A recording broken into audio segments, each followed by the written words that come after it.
Brown. Yes. Who is enjoying Borderlands Day so far? I sure am. Well, I'm Tracy. If you guys have been here all day, thank you. If you haven't, thank you for being here now. For our Twitch audience, hi, everybody. So this is very exciting right now. I have 6 Full Sail graduates who worked on Borderlands 3. I'm going to bring them out here. They're amazing. Please give them a lot of love. We are going to start right now from a computer animation graduate from 2003. This man has worked on so many darn titles I can't even tell you, including Call of Duty, Ultimate Spider-Man, Killzone, Battleborn, and Borderlands. He's a senior visual level designer. Put your hands together for Craig Harrison.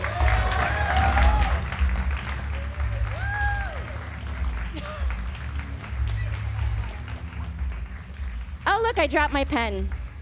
He tripped, but that's because I dropped my pen. My bad, safety first. All right, and he was just up here. This is very exciting, but a graduate for 2008 game development. Let's give it up for senior gameplay and systems engineer, Jason Brown. Shimmy. Are you flossing? Wrong game, sir, wrong game. All right, 2008 computer animation graduate. This guy is pretty awesome. Let's give it up for character artist, Matt Link.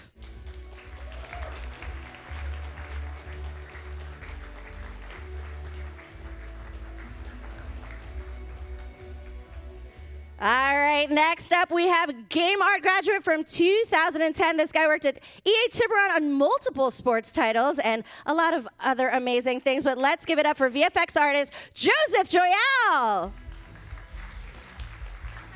think so. You don't know? Oh, I don't? I think it's I like the little accent up here. All right, we've got here graduated from Full Sail in April of 2009 with a bachelor's in computer animation. Let's give it up for content art lead Jacob Christopher.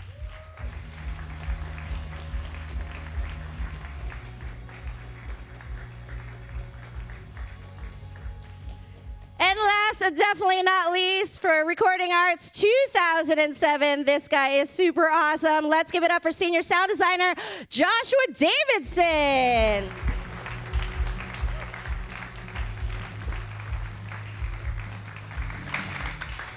Oh, hey guys, what's up? Hello. Hey. Hello. Hi. Hello. How's it going? Good, how are you? Doing good. All right, well, first of all, congratulations to all of you guys for the release of Borderlands 3. Doing so well, over what, like 5 million copies already, something like that, since September 13th. That's pretty impressive. That's what they're telling us. Yep. The paychecks are still coming through, so that's good. So let's go down the line real quick. Why don't you introduce yourselves, tell them exactly what you guys do, and then we'll go from there. I'm Craig Harrison. I'm a senior visual level designer at Gearbox. I create the worlds, I do the environments, and design levels. I'm Jason Brown. I'm a gameplay and systems engineer. I've done all sorts of, gameplay backend systems, challenge system. Most recently, I worked on the UI for the game. I've also done, some weapon and game systems. Any kind of backend gameplay work is where I am. I'm Matt Link. I'm a character artist. I sculpt and texture a lot of the characters that you see in the game. I'm Joseph Joyal, VFX artist. I blow stuff up and burn everything I can. I'm Jacob Christopher. I'm the content art lead, which means I manage a team of artists that make props and other stuff that go into maps. I'm Joshua Davidson, senior sound designer. Anything that needs a sound in the game, I gotta make sound for it. Awesome. Well, I'm going to start, but if you guys have any questions, the mic is right there, so please go on up. But let's start with you guys. You're back at Full Sail for the very first time in a long time. I know you guys haven't been here. These guys are sitting out here. Do you remember what it's like to be sitting down there? Like, I just want you to picture that right now and where you are at in your life right now. How awesome is it that you get to work on video games now? It's incredible. Pretty I mean, it's a awesome. dream come true. It's your dream job, so sometimes you take it for granted, though. But it's definitely something that once you work for it and you graduate, it definitely feels good to work in games. It's tough, though. It's not easy, but it's definitely awesome. Yeah, I definitely remember sitting out here for several panels and being like, okay, like I want to do what they're doing. Like I don't necessarily want to be on stage and doing what they're doing, but like I want their jobs. Do you guys want to tell us like the process of how you got started? I mean, Joseph, maybe you can start with us. Like when you graduated from Full Sail, what was your path like? When I graduated, we went out to South by Southwest, or I think, it was GDC Online in Austin, and just went and was talking to recruiters, and one of them happened to be from EA Tiburon, which is just down the road, and I ended up getting a job 2 months out of graduation working there, and that's where it started, and it just went straight up from there. Well, after graduating, I basically worked on my portfolio for about 6 months, and I applied for a contract position at Gearbox, and about 3 months after that, they brought me on full-time.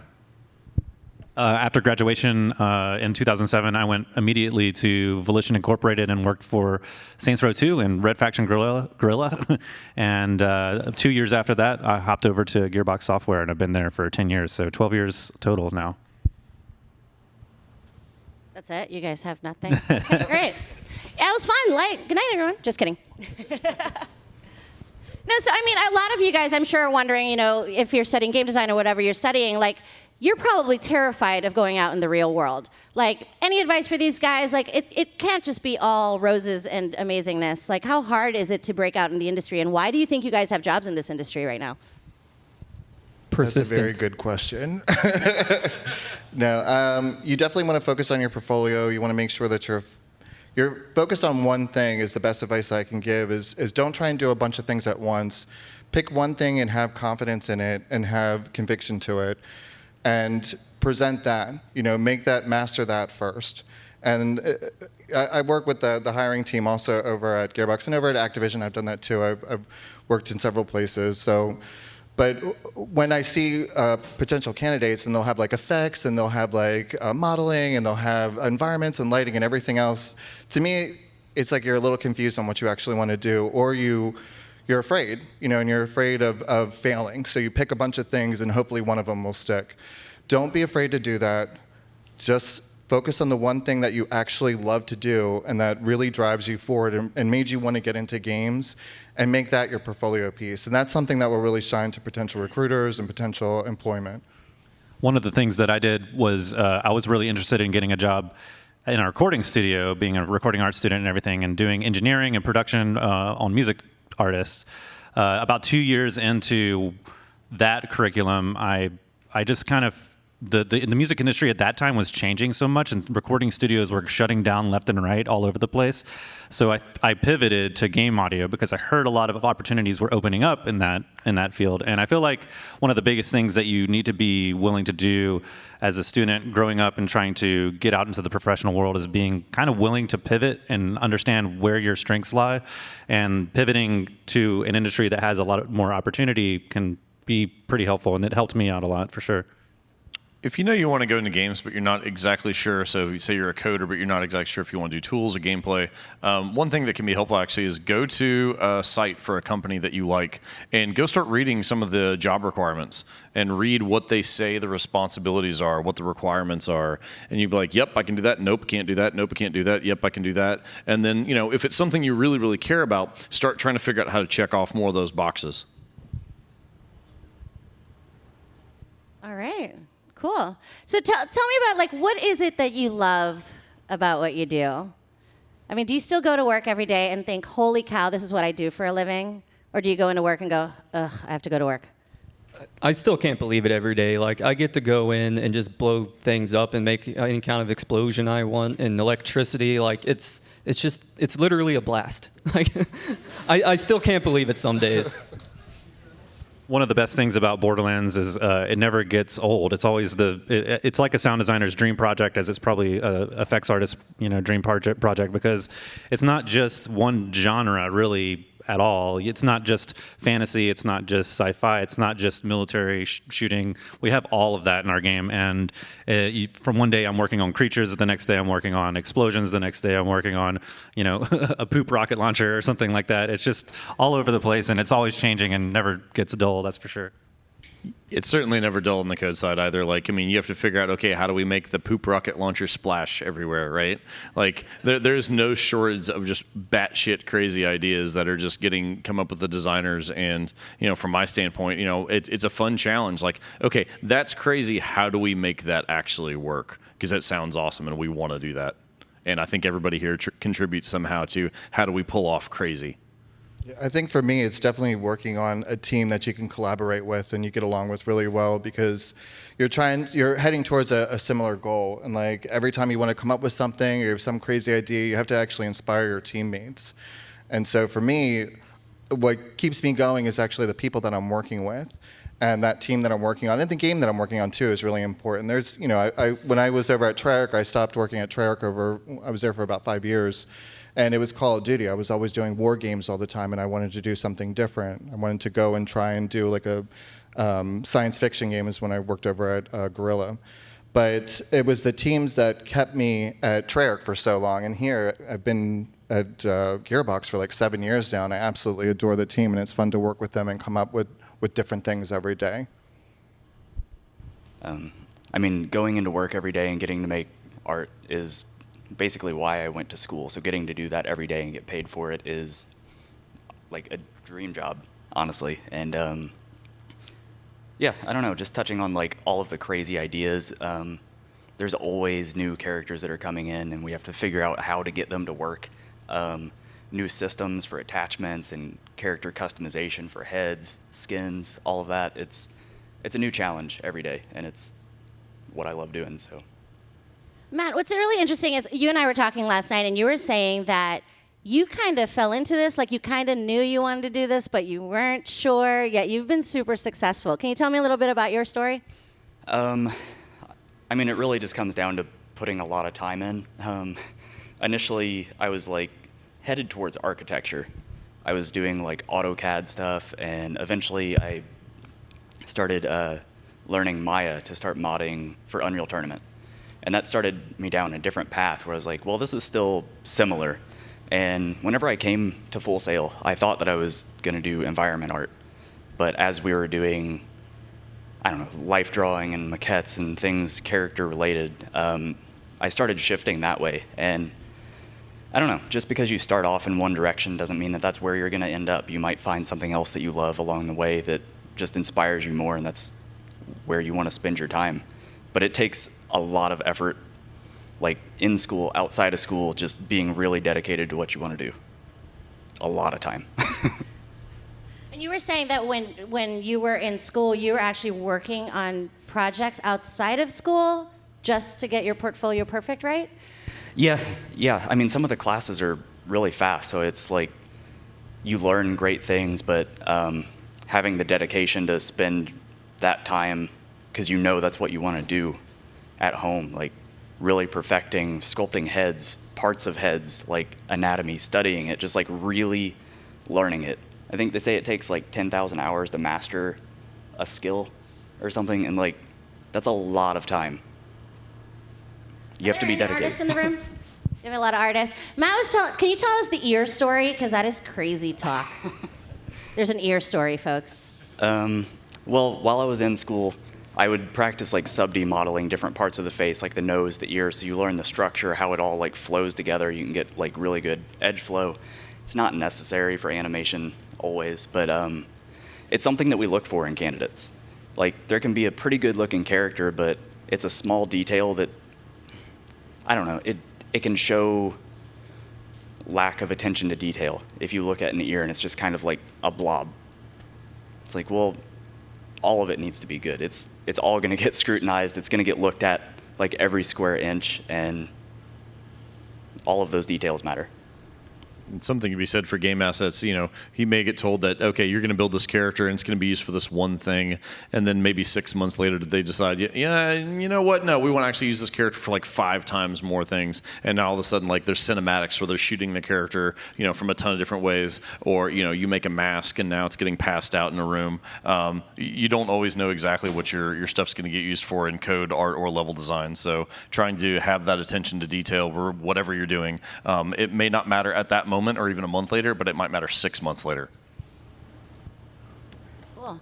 Any questions out there? There's a giant line earlier, and I know I ignored half of you guys. So if you guys want to start asking questions, please feel free. There is a mic right in the middle of the room, and feel free to do that. Take advantage of this time with these brilliant grads. Or I'm just going to take them to dinner. Hi, Tracy. How you doing? I didn't know you were here. Welcome, Jess. Oh, yeah, what's up? Hi, I'm Jess. I'm a grad. I'm loud. I have a question. I'm like more on I don't do game design or anything like that. I'm a writer. So from a player standpoint, I've noticed on this generation of console, not a lot of couch co-op, and my boyfriend and I really love to play games together. So Diablo 3, I think, is the last game we really got to run through and have a lot of fun. So I know a lot of developers kind of say it's impossible to have couch co-op on this platform, but you guys did it. So maybe what are some of the things that you encountered that were issues, and how did you creatively kind of overcome that to make it work, because it works really well? Okay, so to be clear, it is really hard. Split screen is a feature that not a lot of people understand, and it is exceptionally difficult to develop for. We are one of the last developers that I'm aware of that still contributes to this style of split screen. Obviously, you've got games like Smash Brothers and other stuff that are couch co-op, but it's also kind of everything's just on screen together, and single player and 4-player pretty much all look exactly the same. Split screen, it's just really difficult to do. It takes a lot of time, it takes a lot of resources, it takes a lot of attention. As developers, we just don't even think about it sometimes, quite frankly. We're focused on trying to get that one thing and I didn't test split screen, crap. Now, this thing is leaked over the edge, or this has gone wrong. Also, you're rendering 2 different viewports on the same screen. That takes a lot of horsepower, right? And so when we're trying to push the graphics to make single player look as pretty as possible, we have to figure out, okay, where's that line for how do we get split screen to work? So something just to understand in general is it's just extremely difficult. It's very taxing on the machines and the developers. Yeah, because nowadays games have become just so robust, it's very difficult to pull that off, and especially and keep everybody within performance. And then where you have to make sacrifices, it starts to kind of degenerate, your visuals. But we still try and keep it, and it's something that's fans love it, and we love it because it's, nostalgia, actually. But it is something that we still strive for. Granted, we do have the hiccups with it, technically, but it's something that we want to continue to do. I can't speak for other games and why they don't do it. I wish that they would, because I do find it fun myself. I like to play with family and friends. But for us in particular, the reason why it is an uphill battle, and it's a feature that it's difficult to do just because of performance is the biggest problem that we have with it right now. Another game that did a really good job of it was a PS4 exclusive, I think, is A Way Out. They did a really good job with it. Cool. Hey, Jess, you get a psycho mask that Jamie's going to give you for participating. You guys want psycho masks? Yes. I'm going to try that again. Do you guys want psycho masks? Yes. Then ask a question, and Jamie will give you one. Who's next?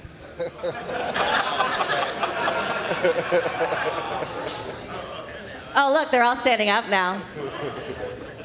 Hi, you stated that you thought it was not professional that when someone has a portfolio that kind of covers everything, but shouldn't you focus on all aspects instead of just focus on one? No, you should. Especially when you work on a team, you're going to be working with one department. If you're talking about doing something independently, on an independent game where you're handling the whole thing, I'll be honest, I would not suggest doing that, because that is a very difficult thing to do, and it's a huge gamble, it's a risk.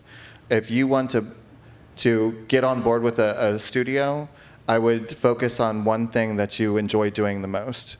And then when you master that, right? So when you're at the studio or making games, you have some games under your belt, then feel free to experiment with other departments if that's still something you want to do. I bounce back and forth from level design to level art, but I can tell you right now from that experience, it's something I don't like doing, and I only do it because most of the time we're short-staffed. So I'll pick up level design or I'll pick up level art depending on what game it is or what the staff is at that time. But my personal opinion is that I wouldn't do it, just because even when I'm looking at potential candidates, I want to focus on one thing, because we're usually hiring within the department. So if we're going to hire for level art, I'm looking at you strictly for level art. I'm not looking at you for effects. I'm not looking at you for lighting. I'm looking at you for level art. So that's why I suggest it to people. And it's also a lot easier too. Like if you just focus on one thing, you'll be more successful. Like it'll just be better for when you go to other studios also. Okay, thank you. Yep, no problem. Next question. Feel free to adjust the mic and talk right into it so we can hear you guys better. Thank you. Sorry. Oh, geez. Okay, that's really loud. Hi, my name is Cameron. It's really nice to meet you guys. My question was specifically about improvement when it comes to doing art, so specifically character art, because I would consider myself mostly a beginner more than anything. So what would you say would be the best tips in developing both your style and your base techniques when it comes to both character art and anything else asset-wise? So getting better at character art, you want to focus on realism at first, because it's really hard to stylize anything until you know the structure of it and what you're exaggerating. If you jump straight to stylization, I know a lot of people will be like, "Oh, it's stylized. It doesn't matter." It does. Yeah. It can be the difference between it like looking super appealing, like characters in Pixar movies, or like it's like taking something from the base, and then it's like that's how you do it. You exaggerate it and stuff. It's just like taking reality and then warping it. Right. And characters especially are really difficult because you'll see a concept of a character that you want to do, but characters take a long time. It's like you're sculpting a body, a face, probably like 50 props, cloth. So finding something simple after you've got a good base for like general anatomy and faces and stuff, like trying to keep it simple and just executing that really well, and then up the difficulty as you go. Gotcha. Okay, well, thanks for coming out, guys. It's rare we get opportunities to talk to guys who are really out there doing it, so we got to give props to you guys, and thanks for inspiring us every day, dude. That was awesome. You deserve a Psycho Master. Thank you. Thank you. Really quick, I have Pierre0531 from Twitch asking, can you share your daily workflow in the studio? I don't know if all of you want to answer this or just a couple. Oh, Craig's going for it. Craig is going for it. I was yawning. I'm like, what? No. So it just depends on where we're at exactly in the project, how your daily tasks will go. But normally when I come in, I'll check Jira. I'll talk to my designer, see if there's anything new that we need to do, and then usually have a meeting, which I try and avoid. And then, and then just start. If it's a blockout phase, then we'll start working on the blockout, and or if it's paper design phase, we'll start working on the paper design. We're pretty much doing that until our phases are done. But mostly Jira meetings, and your actual job for that phase, which would be blockout or final or pre-pass. Anyone else want to answer that? My normal day is like pretty much the same. I come in, check Jira or task tracking software, and I see what's high priority, and I'll move on that. But then I also look at what looks fun to do today, so I can just get in the right mindset, so I'm enjoying myself already and can get into a nice flow and get the day going, and then just continue blowing stuff up from there. Cool. All right, next question. Before we get this next question real quick, I want to jump onto Cameron's thing real fast. For any discipline you're going into, I think one of the big takeaways for anybody, and you guys can start arguing with me on this, is get your fundamentals down. If you're a coder, you need to know C++ basically inside out and backwards as much as you can. If you're learning, character art, learn your fundamentals, learn your realism, learn your body shape and your anatomy and everything. That's going to be like when we're looking for at least a junior coder. I'm looking at your base fundamentals. Obviously, a sense of style isn't so much of a thing for coders, but the idea is that I need to know that you know the absolute basics before you start kind of branching off in other areas, and that's what we're going to be testing on and testing against. Yeah, I would agree with that. Just really focusing on your fundamentals and just get good at it. Your style will come, and trying to force it isn't going to help.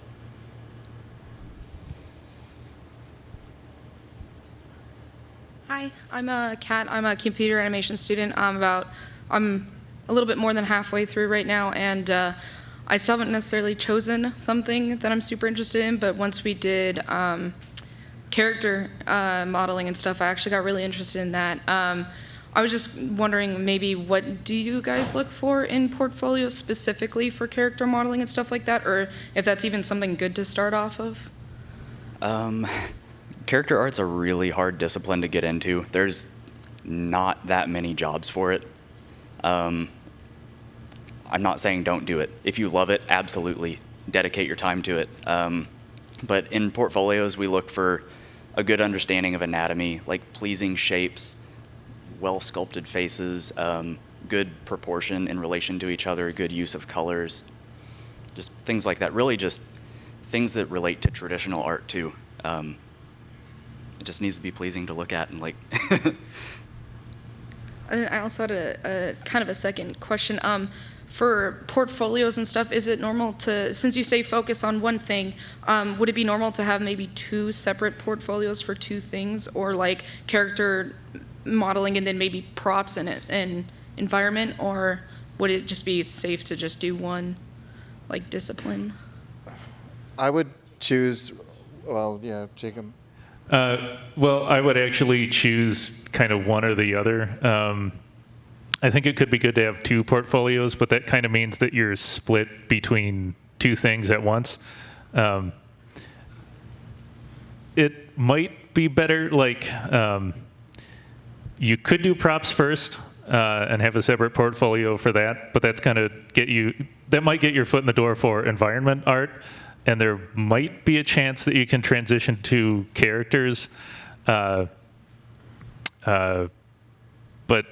yeah, does that kind of help? Yeah, no, it does. I was just wondering because they kind of wane us off of doing everything, like you guys have been saying. Don't focus on one, or focus on one thing. Don't do everything. Yeah. To touch on that a little bit, Gearbox's lead character artist started off in the industry as an environment artist. He was doing props and like tiling textures, and then in his spare time decided that he wanted to do characters and started sculpting heads. Just found a simple like bust concept to do, sculpted it really well, and like started transitioning that way. And like in a year or 2, he was doing characters, and now he's our lead.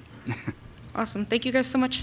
To tag onto that too, one mistake I see a lot of sound applicants make is sort of similar to this, where someone will send us music for a sound design job. The sound design job is not a music composition job, and then some people will also send us a sound design demo reel with music that they scored to it. If you do that, we think that you're a composer trying to sneak into a sound designer gig. They're 2 totally distinctly different things. So just keep that in mind if you're like trying to figure out what field of sound or music you want to go into within games. One note for the portfolios, please make your websites or however you organize the stuff easy to get through. I have honestly seen a lot of sites where I don't even know where your showcase button is. I don't know where your reel button is. For whatever reason, some people like to kind of like try to stylize their site with really weird templates or fonts or other stuff. And I'll be honest, if we can't get through your site in a few minutes and find the stuff, we'll probably give up and skip past you. So like, keep your site clean, easy to read. Don't go with crazy fonts or designs or backgrounds. We don't want something that looks like a MySpace page. Just keep it clean, keep it simple, keep it easy to navigate, and basically help me find information about you as fast as possible. And that's, I think, really for any discipline. And for artists, I wouldn't bother making your own website. There's ArtStation. It's basically an industry standard at this point. The layout is awesome. It's really easy to see your work, and other people will see it too. Like, you'll get a lot of exposure, not just from where you're applying, but other artists will be able to see your stuff, and you'll be able to connect with them through there. Awesome. Thank you. Go get your mask, girl. Yes. I'm really surprised they laughed at the MySpace thing. I'm like, you guys old enough to know MySpace? What is happening? I was wondering the same thing. What up, girl? You can move that mic. This lovely lady's, she's part of our Armada Overwatch team. Yep. What's up? Hi. Pterodactyl. Who do you main? Yes, it's Pterodactyl. Yes, my name is Kara. I'm in the game art degree program, and I love Stylized so much. I appreciate everything you guys do for your stylized artwork, and that's what kind of made me, come here. Do you have any tips for somebody who is trying to get into Stylized, but it's hard to get into? Do you have any tips on how to perfect stylized artwork for a portfolio? touch on that, Jake? All right. Well, I think, as we said before, getting the fundamentals down is super important. For content art, since we look at a lot of props with like maybe a small environment being kind of a bonus portfolio piece, it's totally cool to have some stuff that's like extremely true to life. But in order to stylize it, it's about kind of like learning how to exaggerate it. So it's still essentially like start with the fundamentals, but learn like how to push and pull those to make something stylized. As for specific resources, not too certain on that, unless anyone else knows. I would just find some artists that you like their stylized work and try to deconstruct it, like figure out what they did. Some of them will post breakdowns, show like texture flats. You can like look at how they're doing that. Some of them will like talk about how they do their materials or rendering. Just like study what they're doing and why, and if that can work for you and be applied, or like how you can utilize that. Thank you so much. Go get your mask, girl. That's all I'm going to say for the rest of the day. Who's up next? Hello, everyone. My name is Wade, and I was curious, as a character artist, it does seem to be one of the harder fields to get into. What's like the best way to kind of network to get yourself into a big like character artist sort of job? I'm not sure how prevalent it is still, but I used Polycount a lot, and I would post stuff like whether it was just work in progress things, speed sculpts, finished projects. Is or was a good place to get like feedback from people that are in the industry, and like just like really honest critiques, and they'll start to see some stuff. Honestly, that's where I got hired at Gearbox from. Okay. Our lead character artist, I posted up a speed sculpt, and he was like, "Hey, have you thought about applying?" And I was like, "Yeah." Yeah, I would love to. And was it hard to adapt the style from like the realistic style as a character artist? It's a little hard. Yeah. Yeah, I think characters are kind of hard just because there's so many ways that you can push and pull them and exaggerate the stuff. A lot of that on a big project would come down to what the art director wants, what the concept artists are drawing, and that sort of thing.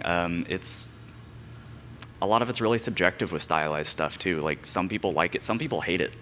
It could be the best stylized thing in the world, and there will be people that hate it just because they like realism. Okay, thank you. Go get your mask, sir. Go get your mask. Question from Pierre online. He says, do you guys still play video games after work? He's like, oh my God.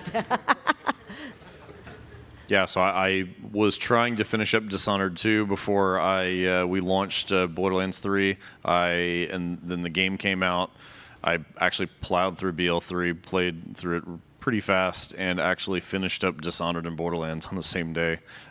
So no, I play games a lot just because there's so many cool new ideas coming out and like so many interesting things. And you know, if a lot of us all play the same game, we kind of all see the same idea. We're like, that's really cool. Like, you know, maybe we can do something and twist it. You know, it almost becomes a common language sometimes for like, you know, hey, what'd that game do or that game do, or you know, and we may call back, you know, to games from ages ago. Metroidvania is still a kind of a concept that gets tossed around a lot. So yeah, I mean, it's the industry we want to be a part of. I know some people, you know, don't have the time or, you know, are less interested in it, but yeah, you're damn right I play games.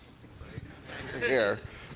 Yeah, I get a lot of my inspiration for effects from other video games and just seeing what they're doing and breaking it down, watching a clip over and over again of a specific effect, just trying to figure out how they did it, and then maybe try to recreate it myself with a different spin on it.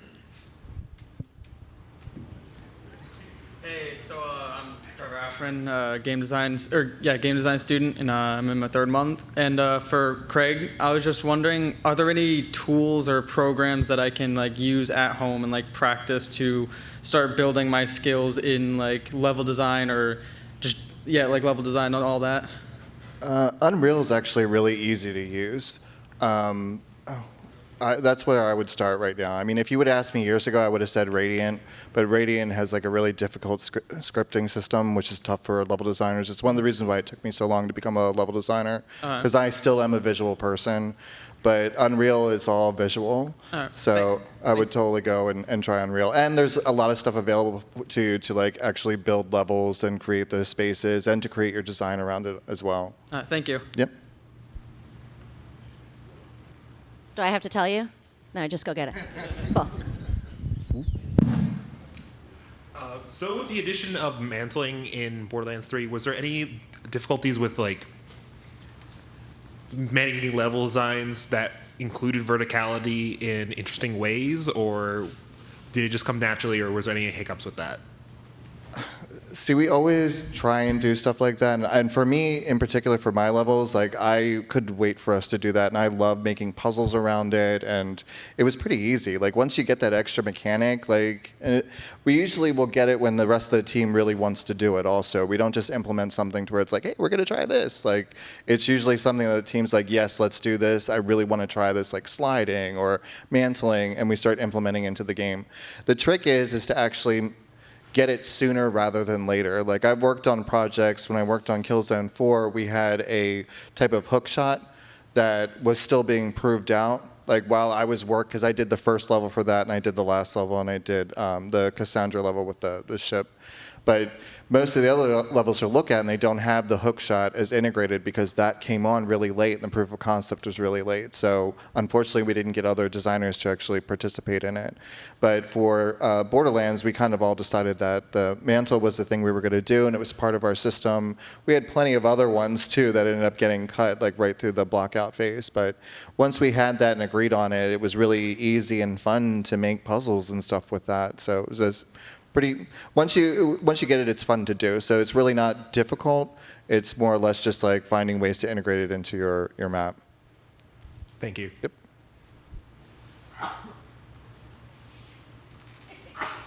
Hey guys. So which one of you guys worked on Battleborn? Oh, well. Most of us. I'm one of the few people that really loves that game. Thanks, guys. Thank you.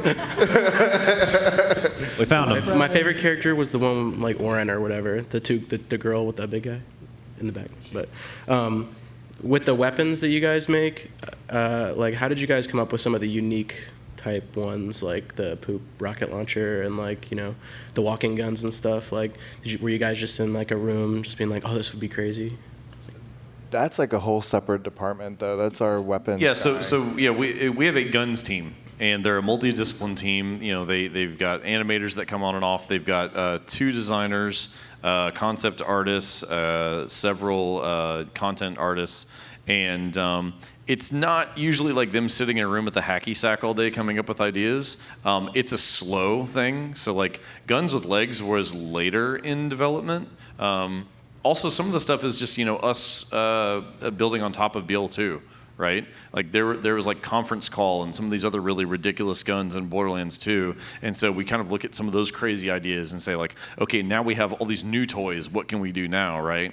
And so like they're talking about guns that bring meteors down and guns that shoot fireballs when you headshot something, and it really is just like giving the designers all these tools, and then like they're gonna have some crazy idea someday and be like, okay, can I do this? And then if they can't, how much of the team can they get behind that idea to finish out building that, like Guns with Legs? All right, thanks guys. Have a good day. Go get your mask. No one's laughing at me anymore. That's okay. Moving on. What up, sir? Hi. So, out of other places you guys have worked in the industry, what are some of the coolest, like unique things about working at Gearbox? Gearbox, it's really the culture and the people there. I feel like I came from Volition, and not to rag on Volition or anything, but it was owned by a publisher, and it felt a lot more corporate, even though we were making Saints Row, which was a pretty zany game.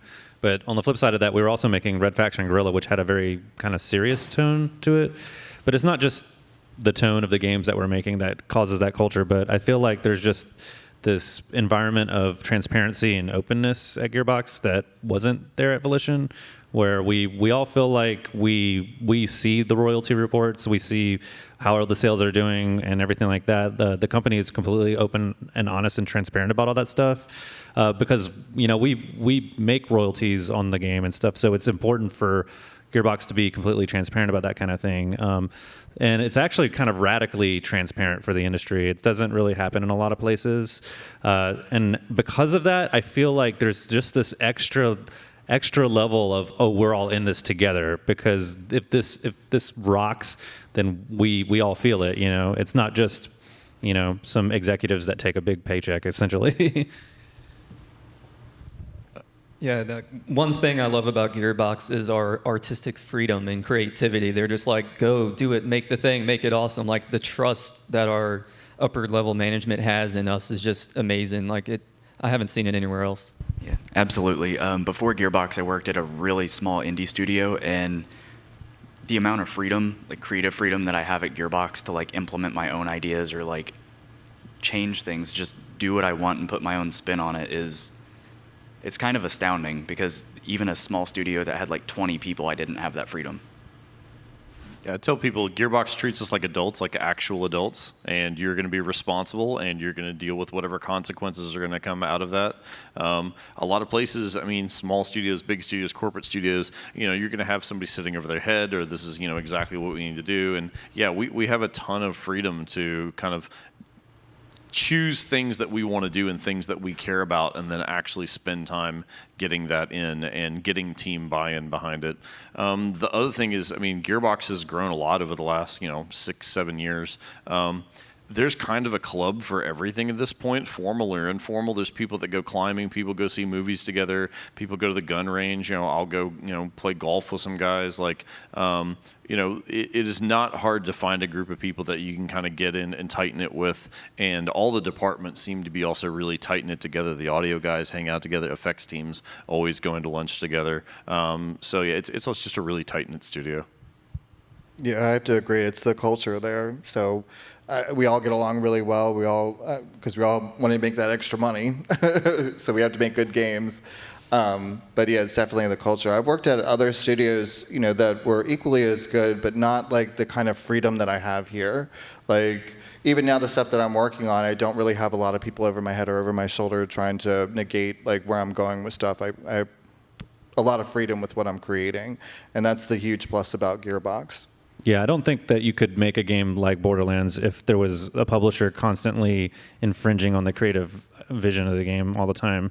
Gearbox doesn't have that. They just, like, 2K is our publisher, but they don't own Gearbox. But they do see that how successful Borderlands is, and they just know that if we just do it, if we just do the things that we do, it's going to be fine, I think also it's worth mentioning that instead of trying to build a game to fit some kind of niche in a market, we typically just try to make it fun and awesome. And that's also kind of how Borderlands came about. It wasn't about fulfilling some kind of empty space. It was about just making a cool and fun game. Yeah, that's awesome, guys. Thank you. Go get your mask, sir. Quick question from Marcus2044 on Twitch. He's saying, for a game artist, what's the best job to apply to get your foot in the game industry? I'm guessing as an entry level. As a game artist? That might be too vague of a question, but go for it. Well, to get your foot in I started out, because I did a lot of production stuff before that, and I came in as a tester. I think a lot of people started the industry as a tester also and kind of worked our way up. Thankfully, I did it very quickly. I did it within 3 months because I did have a production background. But you could or apply for a junior. We have a COG program to where people can apply where they're a junior and they can actually come in and work and get to know our systems and get to know our game and actually work and contribute to a game that we're on at that time. But you want to start small. You can aim big too, but I would definitely suggest, if you just want to get your foot in the door, to either tester if you don't have your portfolio completely together and you're still trying to figure stuff out, but you know what you want to do. Or if you already have your portfolio together and you really want to go for it, just a COG program, junior program, mid-level, That's what I would do. Cool. Next up. Hi, I'm Shayla Pigman, and I am a game artist starting in. So my question is, as different creators of different kind of medias, how is y'all's process of like practicing your craft in one way or another on your own kind of free time when you were college students? For me personally, in college, I was trying to recreate other effects I saw in the video games of the time. Like Red Dead, the first one was huge when I was here. So I just try to recreate some of the cool little environment effects they have because I really like making environment effects. So I just try finding something you like and just try recreating it. I spent a lot of time outside of my classes just working on character stuff. I would find what I considered the best characters in games, and I would try to compare my stuff to it and be like, why isn't mine looking like this? What do I need to do? What do I need to improve? And focusing on like small, achievable sections of that can help a lot. Like if you're focusing on a whole character, it's easy to get overwhelmed, but like breaking it down to like, why isn't this little piece as good as that little piece? It's always hard for artists to get that one eye same as the other one. Thank you guys so much for answering my question. Cool. Thanks. Go get a mask, girl. Thanks for coming up there. Who's up next? Hi, my name is Sophia. I'm in the game art program, and I had a question toward practicing, let's say, sculpting on an armature, doing traditional clay work outside of just using ZBrush and Maya. Is that good practice to do on my downtime? Like I practice with realism and gesture studies as well as stylized work, but I was just wondering if that's a good side hobby just to keep my art skills sharp. Yeah, absolutely. Like whatever medium you love doing it in, gesture studies, life drawing is always going to be beneficial for character stuff. It doesn't matter if it's ZBrush, physical clay, what type of clay it is, whether you're like building it out of sand. The medium really doesn't matter. It's just that you're practicing it and like learning from it each time you do it. Thank you. Who's up? Hi, my name is Harley Zedmona. I'm in game development, and I'm also an author, so I do a lot of creative things like world building, character design, general creative presentation. My question is, for the more designy folks, how do you guys like find your inspiration? And then how do you take that inspiration and put it into a series that already has this sort of clear aesthetic feel and tone? Well, we usually work with concept first, so we'll get like a decent concept for inspiration, or we'll collect reference on our own. As far as the tone of the map and like making it look like Borderlands, our assets are inked, so we'll usually have that already pre-done for us. So we're assembling those visual stories with those pieces. And so working with game design and mission design, we'll take that and try and also visually tell a story with the actual mission itself to pull the player along and tell them where to go and like how to move within the map without having to use a lot of audio cues or a lot of like game point cues. So that's how I do it. If you go Google, there's several interviews that Randy Varnell, the narrative team lead, has done. And so I know he's talked about at least some of the process throughout Borderlands, and I think also some for Battleborn. And so I'm sure there's probably at least one or two interviews out here where I think he's answered some of your question. And then, tiny, unrelated question, how would you guys feel about a Borderlands character getting into Smash Bros?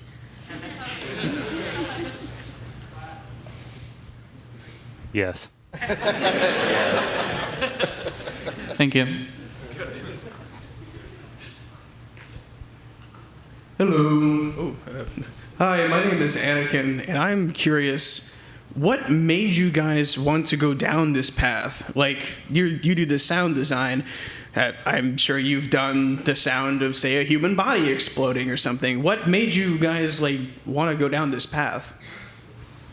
For me, I sort of touched on this a little bit earlier, but I was looking at jobs. I just knew that I loved doing audio. Music was how I got into audio. I was doing a lot of electronic music composition growing up in high school.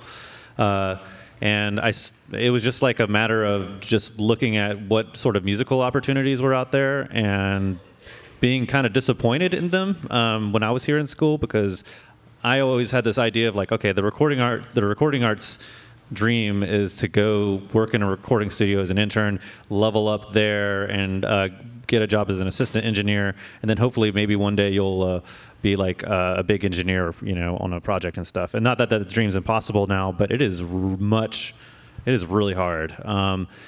So my second month here, I heard one of our teachers said, all you recording arts grads need to look into game audio, because that's a field that's opening up. And I was like, I love games. Like, I've played them my whole life, and they've been such a part of who I am, growing up and everything. But I never thought it was possible for me to be a sound designer for a video game company, because I had this wrong idea that sound or any job in games required coding knowledge, and I'm really bad at like math and stuff, and I was like, so coding just seemed like impossible to me. But once I heard about middleware audio programs like Wise that actually help creative sound designers put their sounds into the game without knowing any code, I was like, this is it. And when I started researching when I started researching the industry, I was like, this seems like it seems like it can be a stable job. I mean, obviously we know the industry has a lot of turmoil sometimes, but it has more potential.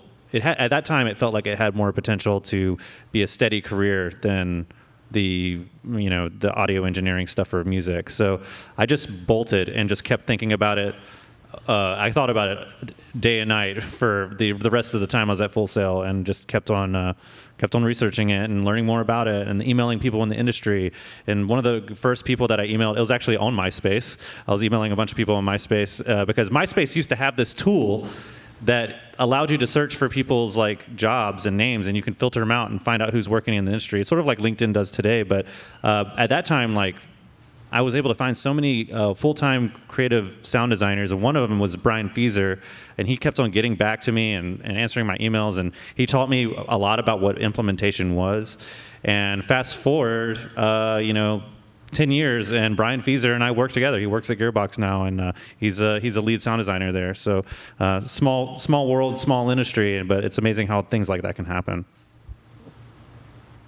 Networking, man. It's all about networking. Yeah. I mean, yeah, you have to have the skills, but it's also who you know who might open that door for you. All right, cool. Thank you very much. By the way, there's only like 15 masks left, so sorry. Hey. But you get one. Yay. So I'm not sure if this has been answered already, but one fear I've always had is I think I know what I want to get. I haven't chosen a specification yet, and I think I know what I want to do, but I'm nervous that once I get into the industry and master it, I'm not going to like it. Is it possible to kind of change specification once you... Absolutely. Yeah, totally. Yeah. That's the good thing for me, at least working at Gearbox, is I've gone back and forth from level design to level art per project. And sometimes I do both of them, and there's other people that we work with now who have switched disciplines also. So it's always good to master it first, whatever you're kind of feeling at this moment. Like, I'm really good at this. This is something that I really want to do, but I like all these other things, but this is one thing that I really I excel at. Focus on that, master that, and then once you're actually working in the industry, then you can look at other departments, and you'll have a better gauge of things though too. Like once you start actually creating games and like working on them, you'll see that, oh, actually I like this a little bit more, and this makes more sense to me. So don't sweat that. I mean, a lot of us who have gotten like into the industry, it's taken us a while to kind of like get our footing. But some people go through it. Some people know exactly what they want to do and go straight for it. But it is very common for people to not know what their footing is at first. Thank you. You've helped me out with most of my fears. Don't sweat. Just to touch on that a little bit, it's important to learn how to learn and be able to adapt. You don't want to stagnate ever. Like, you always will be learning something new, and if you're not, and you're not being challenged, then something's probably wrong. You need to like search that out if it's not coming naturally. Oh, you know what they say, it's all about the journey, not the destination. Good quote. Thank you. You're welcome. Coming up, real quick, from Sunny on Games on Twitch. question is, with Battle Royales being so popular, could we ever see a Borderlands Battle Royale mode? Are you pleading the fifth? You don't know. Okay, moving on. Who's up next? Sir with the fabulous shirt. Thank you. Before coming to the panel, did you guys know each other at all? Yes. We worked together. I didn't know how big Gearbox was. The company's pretty large, but I mean, Josh and I get coffee almost every day. I'd say the people I see the least are probably Craig and Jacob and Matt. I mean, I see them around the office and we have company outings, but at least for where I sit in code, I'm probably the furthest away from work interactions with some of these guys. But I mean, again, I don't necessarily work directly with Josh, but I mean, we get coffee almost every morning, so. Yeah, and also we work on so many different projects. It depends on what project you're on that you'll work with particular people, but we're pretty much all friendly at Gearbox. Yeah. We definitely have more of a kinship now with the whole Full Sail stuff going on. We have a Slack channel at work where we're all on it and stuff. Do you guys walk around the office and see each other and be like, what's up, Full Sail? Right, we hold hands. Absolutely. Yeah? Sweet. I love it. Bring that culture to Dallas. Thank you. All right, also, come on up to the mic, but next to Miss Liss on Twitch is asking, with a character design post for a portfolio, is it important to show texture map layouts? Also, is it important to show poly count on the images? I have no idea what this means. Yes and no. The texture flats, it's kind of important to show just to show that there's an understanding of how to efficiently lay out UVs and that your bakes are clean. But what you painted on the texture flat, it really just matters what it looks like on the character because that's how you're going to see it.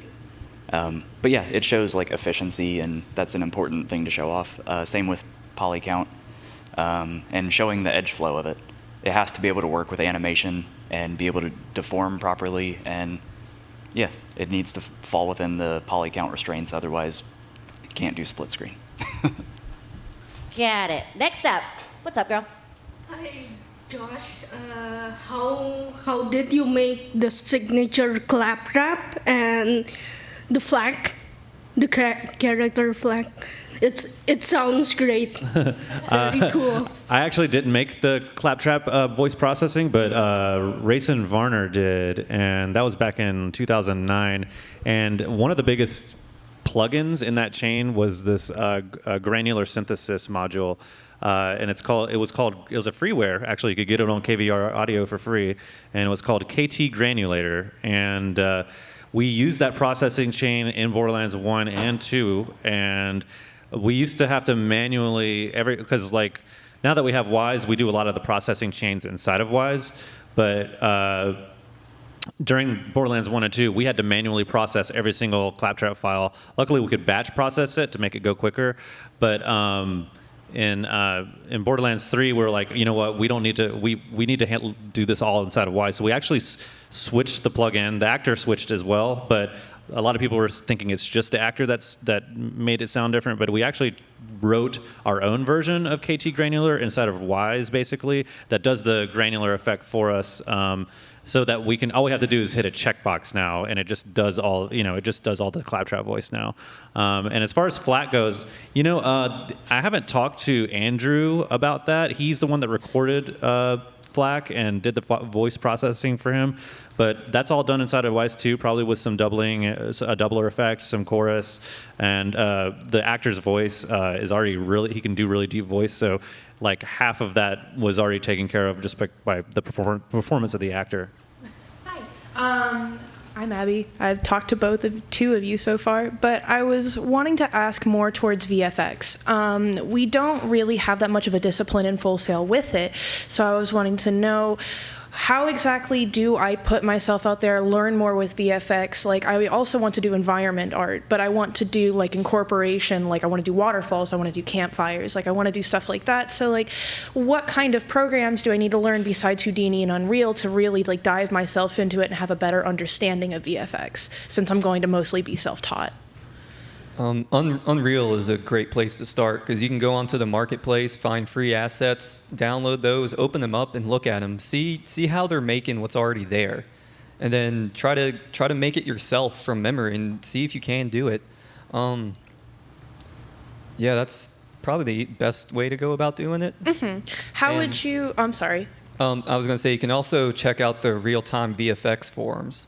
Okay, yeah. That is yeah. a great learning place. I with talked so to many Keith other effects artists. Guerrera the last time he came here for Hall of Fame, and he gave me those websites as well.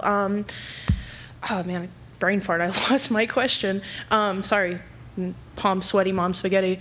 Oh my God, I love you. I so love you. No vomit, right? What? Sorry. How difficult is Houdini? Actually, no, I remember my question now. What do you look for in portfolio with VFX? Like, what exactly are you looking for when you're hiring someone? One thing we really look at is timing and principles of animation, like just making sure you understand that like a lot of effects are impactful. You want to make sure you can feel it. And then also making sure you're using a good color palette. Like color is very important in effects. You need to understand and be able to show off what you're doing to the player so they can comprehend it well. All right. Thank you so much. And Welcome. I'm actually going to leave the mask for someone else because I already have one at home. You're you're the best. I would give you something. I have a brownie backstage. Do you want a brownie? I would absolutely love a brownie. Can someone grab her that brownie? That was it was Jason's brownie that he didn't eat. Anyway. If not, I'll get it to you after. You're just giving away my food now. You don't want it. I got you a cake. Isn't that good enough? Anyway, come on up. But real quick, Pookaluki, I just want to say that. Pookaluki on Twitch asks, in order to get noticed by a company, it's best to know someone that's working there already. Is it okay to contact people in the company to ask questions, or is that considered rude? Dun, dun, dun. No, I don't think so. Like people You they don't don't know, like just kind of randomly. Yeah, like if I didn't know you, could I email you and be like, hey, I looked you up. You're awesome. Give me advice. I don't. Maybe in a nicer way, of course. Yeah. No. I don't. I mean, I try and answer when people ask me for portfolio advice. I do try and answer people, but we do have programs that we try and set up at studios that you want to actually get a hold of, like their recruitment, in order to talk to them. It's probably a better way and to get the people that you actually need to talk to and want to talk to. But yeah, I mean, I'll answer questions about portfolios, all day long. But don't call me on my phone. Yeah, what I was going to say is one thing, I mean, some people don't mind this, but I don't really like it when someone like blind friend requests me on Facebook without even a message or anything like that. I'm like, this isn't networking. That is not how you network at all.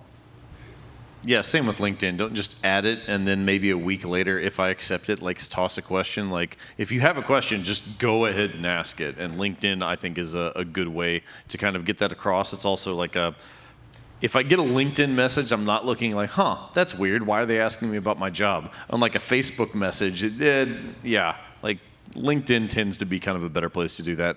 I personally actually just sent emails directly to studios asking questions, and I got a few responses back. It's more of a crapshoot in that case, but at least you can do kind of like what Craig said. It can kind of get filtered to the right people. Cool. Thanks, guys. We have 11 masks left, and you get one. Yay. What's your question? I was just kind of curious about the whole remastering process, going from Borderlands 1 on the Xbox 360 or PS3, and Game of the Year edition, or Borderlands 2 on the Xbox One and PS4. I was just curious about how the remastering process goes about, because. So for the remastering, there are a lot of companies that have just created business models around doing that work. And so in some cases, like Gearbox might not have much to do with that work. However, I will say, and Jacob might know a little bit more about this than I would. I do not. A lot of what you have to do, especially from the content side, is you kind of have to make sure that you leave the content behind for yourself to do that remaster. I don't think it's very easy to kind of work backwards from maybe a 512K texture to up to a 4K texture. So some of it is also doing yourself the favors in the future and kind of planning for those things. I can't speak too much to the actual process of it, but for BL2 to BL3, we kind of just had to do almost everything from scratch. It was a new engine. Physically based rendering was new. before. Like I've said in my talk, like the diffuse texture had to carry everything.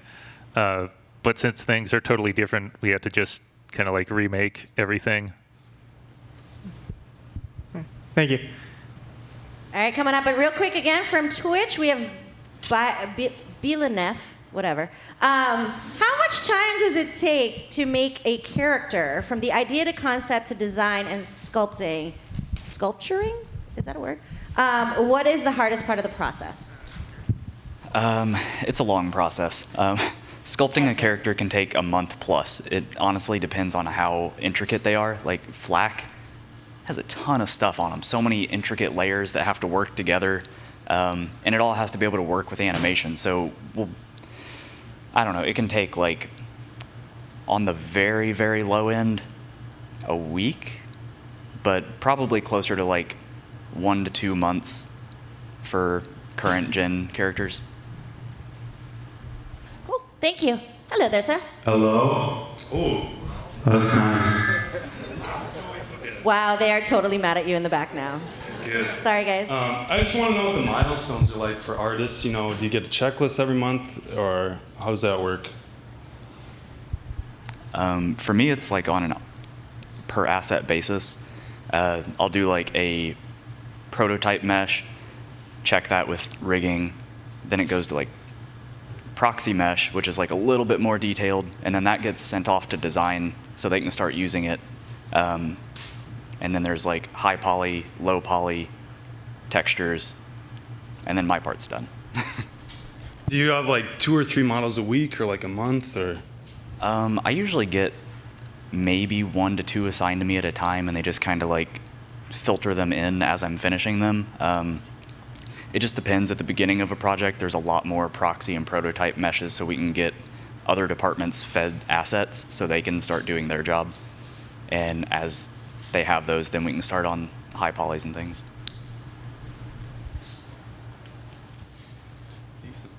All right, again, I have so many questions from Twitch, but come on up and then I will get to you right after the Twitch question. From Muskie424242, question for Joseph. How closely do you work with the animation department when doing the character VFX? What was your favorite as well? I worked fairly close with animation, especially on Mara the Siren, just because we spawned a lot of skeletal meshes from our particle systems. So we wanted to make sure that the animation was really cool and awesome for the effect. And my favorite effect would have to be Amara's phase grasp. So she brings him up and holds him in her hand, and a spherical elemental damage, and then a bunch of fists come down and just pound the hell out of the enemies. It's visually really fun to look at, and it was my favorite thing to make. Thank you, John. Go for it. Howdy, y'all. My name's John. I'm a game art student, about to start my 13th month here, and I know that me and some of my friends are pretty worried about getting jobs afterwards. Were you guys stressed whenever you were still students here? Yes. Absolutely. Absolutely. Yep. I mean, that is a student. I mean, you could be a English major at a regular university. I mean, I was comp sci at another university before coming here. I think that's kind of just a baseline for students in a lot of ways. You can mitigate that some by doing some networking, you know, getting a portfolio. I think the more prepared you feel moving forward, you'll probably feel a little bit better about your chances, as opposed to, oh my God, I don't have a portfolio, I don't have a website, I'm not ready for anything. Like, yeah, you're gonna have some work to do there. All right, cool. Because we were talking about at one point maybe going to GDC, and we weren't quite sure on how effective that would be for us. You guys got anything to say on that? I think conferences like that are cool to check out, even if you're not like, even if you don't have a portfolio that you're like showing off or something. Like whenever I was in school, I went to SIGGRAPH, and it was just awesome. There's a lot of really cool innovation that's happening there, and just seeing what other people are doing it can give you that extra inspiration that you need to like come back and like really kick yourself in gear. Awesome. Thanks, guys. All right, real quick, from Ghosted Away on Twitch, he or she is asking, what is the inspiration behind the Siren class? You're like, I don't know. Anyone know? Okay, moving on. Your question, sir. Hi, my name is Delroy, and I have kind of a question for Craig. As you know, you're a level designer and everything like that. What's the certain type of things I guess you can say you're looking for when candidates are like, you know, submitting their applications for that? For level design, we're basically looking for your prereqs, which is just, do you understand how the system works and how to put it together? We're also looking for if you can tell the player where to go and what to do, if that's very clear without using a lot of cues, actually using your gameplay and if your mechanics are working correctly. And a lot of times right now we're also, your level layout, like your level layout has to make sense to where it's guiding the player. It's not just a bunch of rooms or random like combat setups. It has to feel good and play good and be within the certain distances and for design. So that's what we're looking for game design, for level design. But for level art, if you're looking at level art, we're looking for basically the same thing. You know, visually, except for visual, like visually pull me through the world, make it beautiful, like good setups, good reveals. So that's what we basically look for, especially with beginning candidates. And since it's more on the game design side, you know, with coming up with the mechanics and everything like that, how long are you guys typically looking for when you're like, I guess, demonstrating like your demo reels or anything like that? For about like a minute or so, or? Yeah, don't go too crazy because I know a lot of times we'll get like we'll send out tests a lot. A lot of studios will send out tests, and you'll take a test within their engine, and or they'll ask you to send whatever you're most comfortable with to send back. Just try not to get too crazy. Confine it to something small or something quick that you can do quickly, turn around quickly, and is polished. You know, as polished as you can get it. Because a lot of times we'll have candidates send stuff back, and they'll do it really fast, or they'll take a really long time, but make this huge map that doesn't really make a lot of sense because it doesn't have a lot of stuff that you would normally use if you were on a team. But make sure it's polished is like the biggest thing.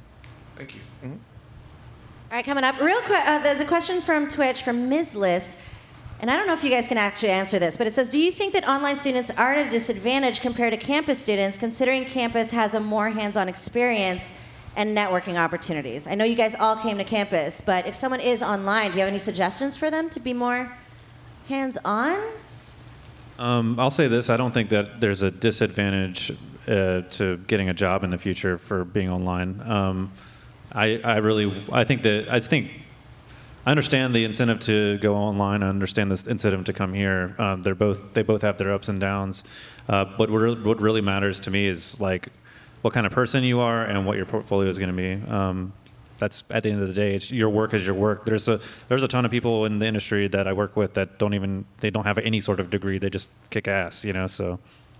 And we actually have a couple of Full Sail students that were online graduates. Yeah, there's at least one or two back at the studio that they went through the online program. I think they enjoyed it fine. I mean, they got a job, so something's working for them. Well, what's interesting talking to you guys is like these guys do a lot, not just in like when they were in school, they were always doing something outside of school to better themselves, and they're constantly teaching themselves new things. So I think that's part of the experience. Anyway, not that my opinion matters. Sir. Hello. When you guys working with such a large group, how important is it for you guys to quickly identify new mechanics or features, and like they're not working, so you guys just decide to cut them? Very important. If you're talking about for making maps and making levels, like whatever, like we were talking about the mantling system and with hookshot and stuff like that, it's important to identify those right away. And for us, it's very important because that's work wasted. If we spend a ton of time making all these like mantle spaces or a character that flies, you know, like the level layout and the level design is going to be completely different for a character that flies around, can fly around a map. Than it would be for someone who's just kind of grounded. So we have to make those decisions. We try and make them quickly in order for us to kind of like move forward with design. All right, thank you. Come on up. How many masks do we have left, Jamie? 7. Your question, sir. Hi. So I guess my question was kind of in regards to portfolios again. I was curious as to what, for each of your individual disciplines, what was something that you noticed in an outside work or somebody's portfolio that they did, like the little details to really help showcase their work? What was something that really like stood out to you and you're like, that works really well, or that really helps present this piece?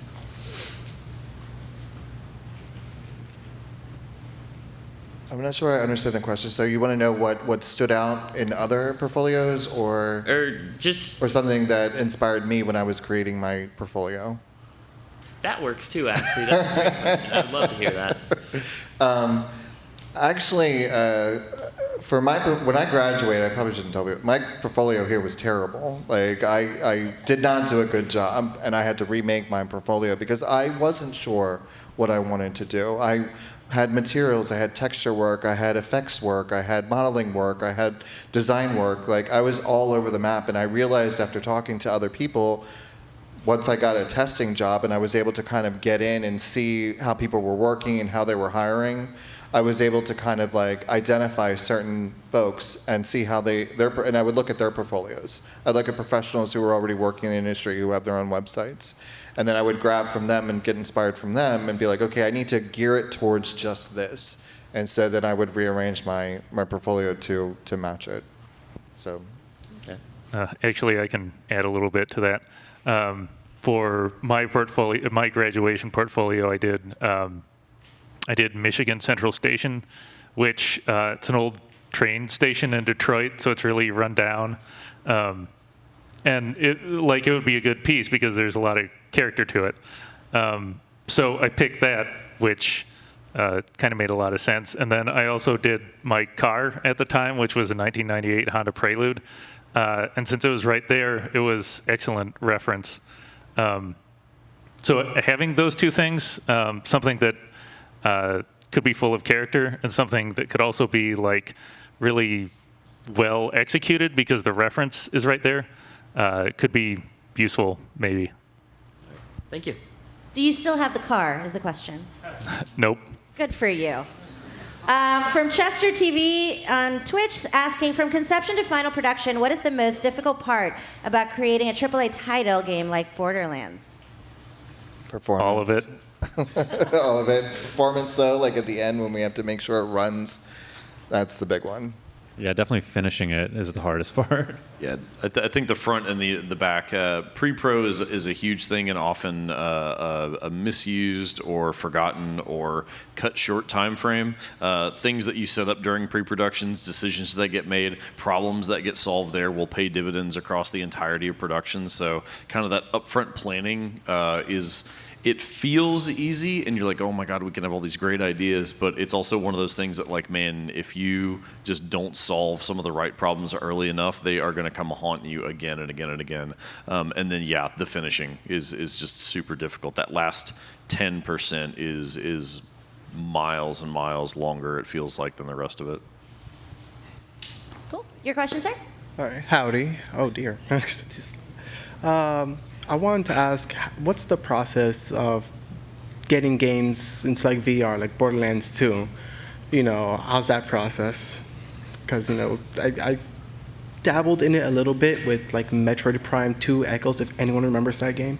And I totally didn't emulate it and put it in VR, but I wondered how that process is because I jerry-rigged it to all hell. We did too. Nice. It comes down to, I mean, the first thing you have to do is you have to get the renderer fast enough. So like that's one of the big challenges. Is you've got to get the frame rate high enough. That's a huge piece. And then one of the other things that our team spent a lot of time on was the controls. Right? How do you move around in a Borderlands game and shoot, you know, in a VR space? So it was solving some really interesting design problems actually that were really, I think, giving the team a lot of problems and just, you know, spending the time. It's weird what you have to spend time on that you don't normally have to like worry much about. You know, like how does reloading a gun in VR feel? And oftentimes we always want to like trying to think of novel mechanics or new mechanics. We had a dual wielding in BL2 VR, and so it's definitely about like there are challenges that are unique to VR. Yeah. And so it's certainly about like trying to nail those problems down and solve them. And a lot of them, like, there's just no good solutions or best fit solutions out there yet, especially for movement. And so, you know, a lot of it was looking to other games. What feels good? What feels wrong? What feels appropriate for a Borderlands game? Okay. Yeah, I had problems with like the reload, well, not reload, but like changing the weapons on the arm and shooting. It was a lot, but thank you. Cool, thanks. Real quick, from, I can't pronounce these names on Twitch, Wazwigod. Anyway, what in your opinion was the most creative and ambitious mechanic or concept in the game? Anyone? Well, okay, spoiler alert, there's Eden 6, which is like a giant forest planet. We had never really done that as an environment team before. And I think it was pretty ambitious, and it turned out pretty cool. For audio, we completely revamped the weapon system in the game, and I touched on this during my presentation earlier, but instead of just having a set of gun sounds for each gun type and manufacturer, just the same 15 sounds that it pulls from, what we did is we put a sound on each individual part of the gun to give each part of a gun a unique profile. So basically, whenever you pick up a gun in Borderlands, if you get two same dull SMGs, they're usually going to sound different because there's different parts on that gun, and they each get a different sound. So it's completely modular. And doing that, as I touched on in my presentation earlier, we went from 350 sounds on Borderlands 2 for the guns and the reloads, but we shipped about 5,500 individual gunshot sounds for Borderlands 3. That's a lot of sounds. Well done, well done. Your question, sir. Hello. Oh, hi. Yep. So my question's kind of multi-part about time management. How did that notorious developer crunch time, did you find yourself working until like 5 p.m. to 5 a.m., I mean, crunch is going to mean different things for different people. I mean, Gearbox is not a big crunch-heavy mandatory studio. They kind of simply told us at one point, look, guys, like, this is when we have to ship, and this is how much work there is left to do. They kind of just gave us the problem and then let us kind of make decisions about how we want to attack that. Cutting features sometimes is a solution to, having to crunch hard. Also, different teams had to do it at different times also. There's different expectations for when stuff happens.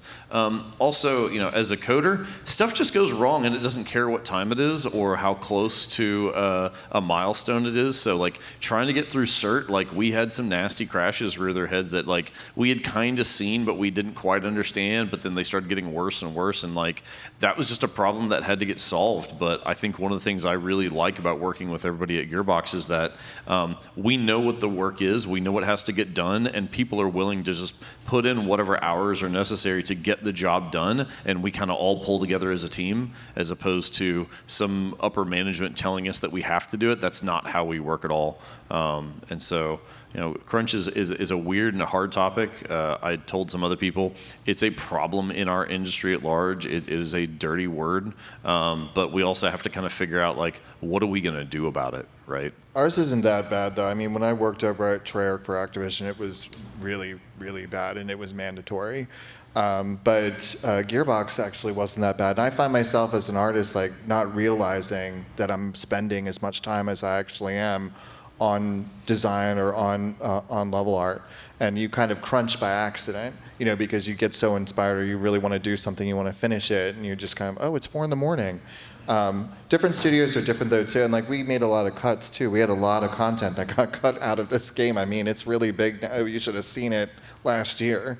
So we'll make scope reduction in order to make sure that everybody doesn't have to crunch. I mean, if you do, it's kind of like on your own.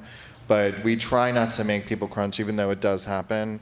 When I worked overseas for Guerrilla, it was like not a part of the culture at all. Like they would scope everything and they would descope. So I remember my first week at Guerrilla, and it was like in this old bank in off of Herengracht, which is like one of the oldest buildings in the city in Amsterdam, and I was working in Maya, and I was trying to get myself familiar because I was coming from Radiant, and I was like, okay, now we're doing everything in Maya. I'm trying to get myself used to Maya, and sitting down, and all of a sudden I like looked up, and I was like, wow, it's like real quiet in here. took my headphones off and like looked around, stood up, and all the lights went on. Like it was pitch dark. All the lights went on. The alarm started going off. Like I was the only one left in the building, and the whole place that just shut down and went on lockdown. And I had to stay there for like 3 hours where the police showed up. I'm in another country. I don't speak the language. Like waiting for the CEO to show up. I was crying. It was ridiculous. Like, but they were like, we don't work like that here. Like, just work till 5 and go home, because otherwise you're gonna get arrested. So I was like, all right. It was pretty cool, but every place is different, you know. Like, and that project was a lot smaller though too. It was for the Killzone games, and it had already been established. Like, I'm sure they had their ins and outs when they went into Horizon. But for us, our game was so big, and I feel like we didn't really crunch as bad as, like, I stayed there just because I really wanted to finish what I wanted to do. Like I said, when I worked for Treyarch in particular, it was pretty bad. Like, it wasn't that I hated what I was doing, but it was the fact that it was mandatory. I think that's what got to me. If it wasn't mandatory, I don't think I would have had a problem with it. One thing too on this project, the first time I've ever done this at Gearbox was Gearbox has a really relaxed kind of policy for syncing the game at home. So I would go home at like 5 in the afternoon and still eat at my house, still walk my dogs and everything, and then work in my house basically for a few hours every night. Yeah, we also when they designed our new building, they intentionally did not put any kind of places where people really could go sleep. And the only showers in the building are right next to the gym, and you like actually have to like have signed the waivers to like go use the gym to even like go get to the showers. So Gearbox, from just a top-down culture, has said like, this is not something we really want to invest in. So I think we're all just really grateful for that. Yeah, plus the work from home thing actually has solved a lot of that. Like, I love working from home, like 1 or 2 days a week. It's fantastic. Jason, didn't you say you haven't worked in like 3 weeks now? No, I'm taking 3 weeks off. Oh, you're taking 3 weeks off. Gotcha. Yeah. So play hard, work hard, and then relax hard, right? Thank you. Thank you. Okay, quick question from Muskie424242 asking again. What kind of task tracking and source control software do you use at Gearbox? And do you develop additional proprietary tools for them? We pretty much use the entire Atlassian suite. So we use Confluence, we use Jira. Some teams now that we're kind of winding down on the production of main BL3. Some teams are spinning up to try to start looking at some new stuff and looking at some new things. For source tracking, we use Perforce. It's been that way at the studio for ages. There's a third thing they're asking. Or do you develop additional proprietary tools? Yes. So yes, we will absolutely develop proprietary tools, just depending on the needs. And it may be inside of the tools, like some of the tools that the audio team got, or I know the effects team has definitely gotten some tools custom built into the engine. So it literally just comes down to a need. Who needs it? How bad do they need it? What is the need for this tool? Who can build it for them is often a problem. The industry at large is lacking tools programmers just in general. So finding people with a skill set to even build those tools is challenging. Thank you. Your question. And 2 more masks. Sorry to everybody else. Hi. I'd like to ask a bit of a 2-part question for Josh. First, where do you find inspiration for most of the sounds that you make in the game? And second, what sound did you have the most fun working on? The inspiration just comes from the game itself. Really, it's super cool, and we in our department we kind of like have a big variety of specialties. So some people are a little bit more like live sound Foley oriented and stuff. For me, I usually get the big sci-fi meaty sounds like the dropships or the snipers and things that are very, very synth heavy. Like usually that gets thrown onto my plate because I enjoy doing it the most. So I get really inspired by that kind of stuff a lot. What was the second part of your question again? What sound did you have the most fun making? I had a lot of fun working on the Maliwan snipers. I think it was my biggest light bulb moment working with the weapon system, because I've been working with the weapon system trying to create sonic palettes for each little part of the Maliwan SMGs for a while, and I was really, really frustrated because I could not get all these different sounds to slap together and sound like one good nice sounding cohesive sound. So it really made me feel good to get the Maliwan Snipers sounding the way they did, and it was the most fun to work on, just because it had to sound it has to sound like ear candy essentially, which is what I like to do. Cool. All you guys did a great job in the game. Thank you. Thanks. Aw. All right, real quick from Twitch, SkyKing1422 is asking, was the team worried when the game was only launched on the Epic Game Store and not on Steam, like in sales and such? So all of those decisions are actually made by our publisher. And so this is a question really for 2K, not really for anybody at Gearbox. Alrighty then, moving on. Sir, question? All right. My name is Ahmad. So I noticed most of you guys are senior associates. So what's kind of the distinction between like junior to senior and then like becoming a lead? That's a good question. Actually, this is a thing that Gearbox has not been very good about until recently. We haven't had like junior senior titles streamlined throughout the entire company. Some departments would use that terminology, but I don't really know how to determine who a junior effects artist versus a senior effects artist. Usually, it's I can speak for audio. We have. In audio, we have associate, which is junior essentially, and mid-tier would be like, okay, you've gotten past the us having to handhold a bit, and your quality of work has grown enough to kind of warrant that. So we can get you like a mid-tier title. For senior, it means that you're expected to be really good at your job. Like essentially, like your quality of work's really high. You don't need any supervision, obviously, and you're pretty forward thinking and everything like that, and just really reliable and fast as well. And mentoring, like that's a big thing about being a senior, is just your part of that responsibility is to mentor juniors. That's what kind of separates you from mid-level though also.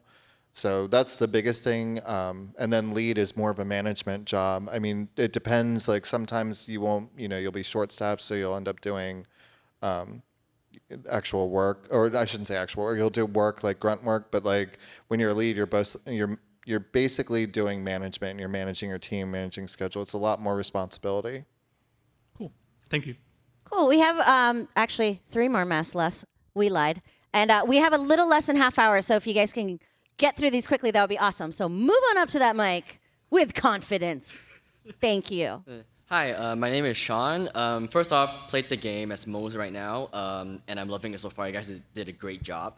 So my question is, I'm sure like during the production, like accidents and mistakes happen all the time. So can you guys talk about like the most memorable one and how you guys got around to fixing it?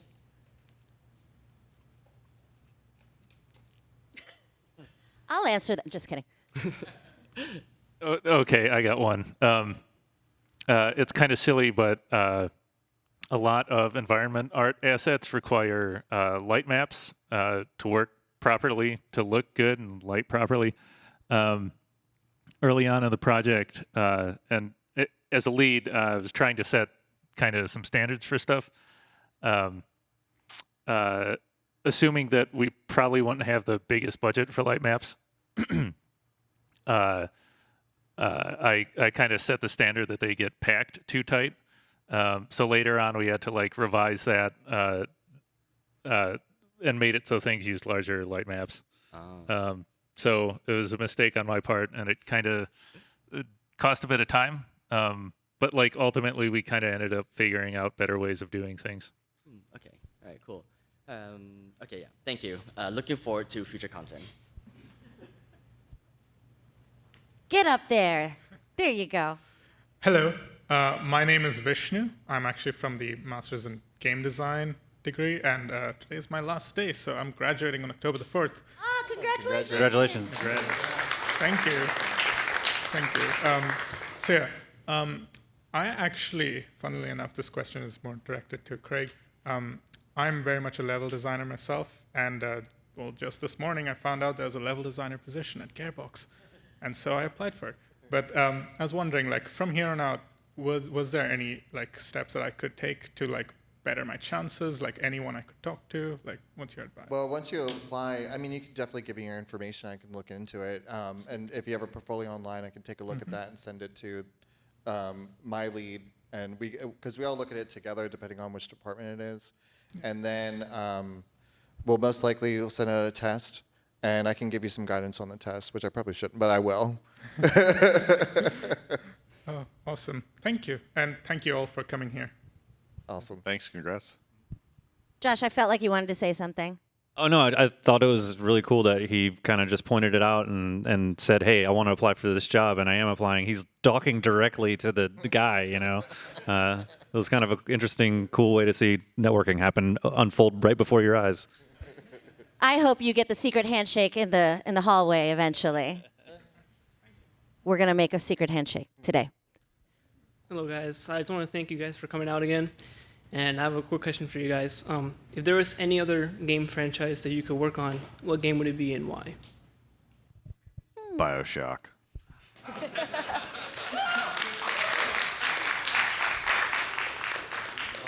For me, probably God of War.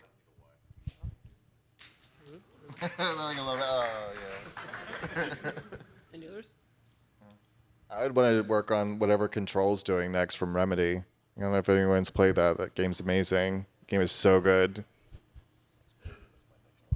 That's a tough one. Yeah, probably God of War. Sony Santa Monica, that team is just to work on a game that sounds that great and is that polished and has been just universally acclaimed. You know, it's hard to deny that they just crushed it, and that studio has a history of crushing it. So it's and I know Mike Niederquell that works over there is a really, really inspiring and talented sound designer. He actually did the voice of the World Serpent and stuff, and he's a Full Sail graduate as well. He's a super talented guy. So to work with a team that's that high quality would definitely be cool. It might be Goat Simulator. and I say that because that game looks crazy, and I'm kind of used to doing crazy games. Matt, no? Nothing? Well, I don't want to be the third one that says God of War. I don't know, like You just did. Untitled Goose Game. Yeah. What was that? Untitled Goose Game. Oh, okay. I just like hearing these guys applaud. It makes me happy for some reason. The theme of the day, talking about that Goose Game. We can't let go. Oh, yeah, Goose Game. Do you guys know about the Goose Game? I heard about this yesterday. I'm going to have to play that. All right. Thank you, guys.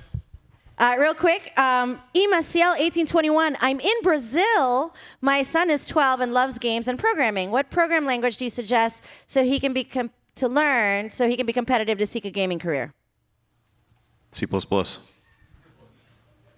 There's the answer. Sir? Hi, my name is Dicky. I'm a game designer. And before I start, can I ask two questions?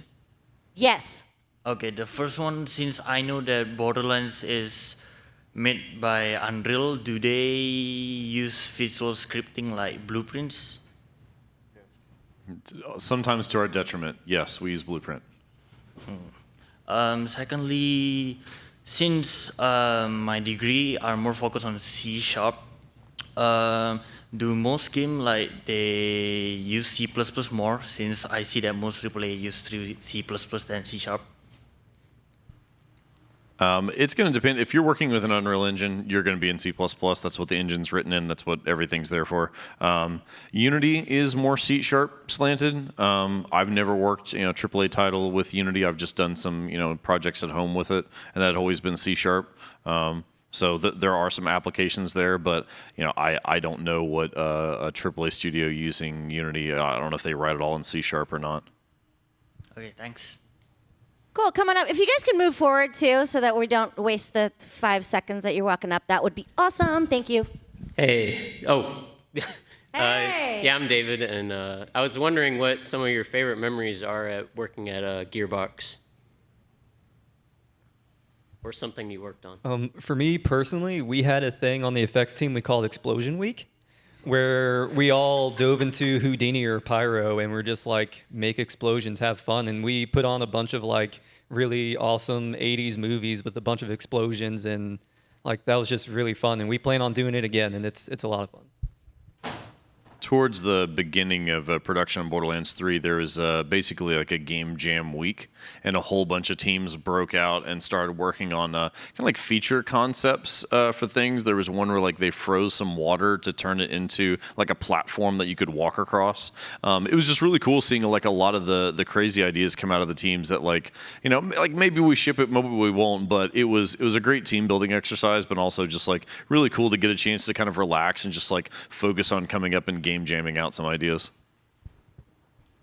Yeah, for me, it was the entire latter half of finishing Borderlands 2 was just, it's probably the biggest highlight of my career. Even though Borderlands 3 is great, there was something just magical about being in that building as that game was kind of finishing up. It was like this, I don't often feel this way. I haven't felt this way every game that I've shipped, but like when we were shipping Borderlands 2, it was like, oh, it felt like this was a special experience and a special moment.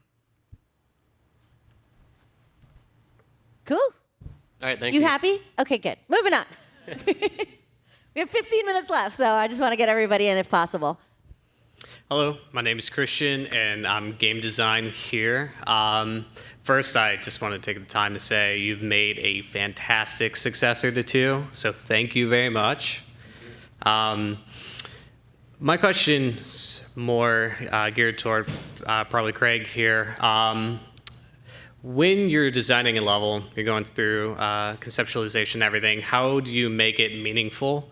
And especially for Borderlands, the end game is a lot about replayability. How do you make replayability special and enjoyable? How do you take that into consideration during design? And especially when you have a character like Mose who can get in a giant mech. Right. Well, I mean, we have to understand the characters, of course, and like the size and the scale for that. And also replayability is something that's always, when we're designing the levels, that's something that we keep in mind. It's just part of the, it's hard to explain. It's just part of the process. You know, like after building so many, like I've worked on single player campaign games to where you're just kind of pushing forward the whole time. But with Borderlands, like our dog legs that we have in our open zones, they're built in a way to where they wrap around, or they're built in a way to where we know that there's going to be forward and backward combat, so we have to prepare for that. And so I try and like think about that and play that over and over and over again. Like I'll set the combat in, play it, have someone else play it, have a bunch of people play through it, get their feedback from it, and then implement the feedback. And same way with visual design, like I'll get feedback from other artists and be like, how's this look? Is this setting up right? And then I'll implement that also as well. And then just storytelling, like it's all about trying to tell a story and pull the player through that game, and trying to pull them through with gameplay too, because you don't want a player to sit back and just play your entire level from one position. You know, you want them to play it, have something occur, move forward, have an event occur, have a reveal occur to kind of draw the player forward and backwards. Like that's a tough one. That's something that we were kind of like trying to continue to do, is just doing forward and backward gameplay. I know you mentioned earlier the environmental puzzles and different things like that with verticality. Is that just part of that design process as well? Yeah, and actually once we get stuff like that approved, it's excitement to build something like that, because we couldn't do it before. So it's like, okay, I have all these ideas. I want to do this. I want to make puzzles for it. I want to make like, red chest areas for people to climb up to, explore the space, explore the environment. So it's an excitement level thing too. Yeah, the jumping puzzles for sure like added so much like reward for exploration. Is really awesome. Thank you. Oh, he's giving you your mask. It's the best day ever. I just love the vibe in here. Your question, sir. All right, so sitting back there, I noticed a few more wedding rings up on the stage, and at Full Sail, it's kind of a hard thing to find. And being a dad of a young family, how is Gearbox with families in that environment? I know it can be a really challenging thing in the industry, especially with long hours. Personally, I think it's fantastic. It was a lot of the reason I came there. I would say they are a more family-centric studio. a lot of the founders and a lot of the people that started at Gearbox are still there, and their families have grown up and gotten older, and their kids are getting older now with the studio. We have a company family picnic like every year where they will go to medieval times, or they'll take us to like a ranch, and we have a big picnic or something. So they do that. As far as like the crunch and the hours away from family, I mean, before this I hadn't really put in much overtime since Battleborn. So again, it kind of goes towards, we don't want to have to do it. We don't like to have to do it. Production is extremely supportive to try to solve problems and solve how do we get this stuff done in ways beyond just, we'll just go sit down and do the work for yourself. So yeah, no, they are very aware that, we have families, and, they would prefer we spend time with our families than living at work.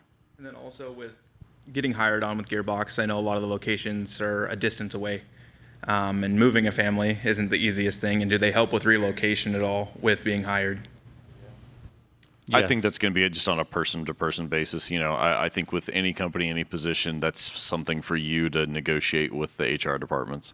Normally, almost every place I've worked at, they've always done relocation. Yeah, it's definitely a thing that exists. It's just what that is and how they help out. I mean, that's some places usually are a negotiated thing. Some places are really good about it, and then other places are like, a little bit on the cheap side. But most of the time, when you do have to move cross country and they hire you, that's part of their responsibility though too, and they'll end up moving you. Yeah, when I moved from Illinois to Texas, they pretty much paid for the entire thing. Way awesome. I appreciate it, guys. Thank you so much. Yeah, thanks. Good luck.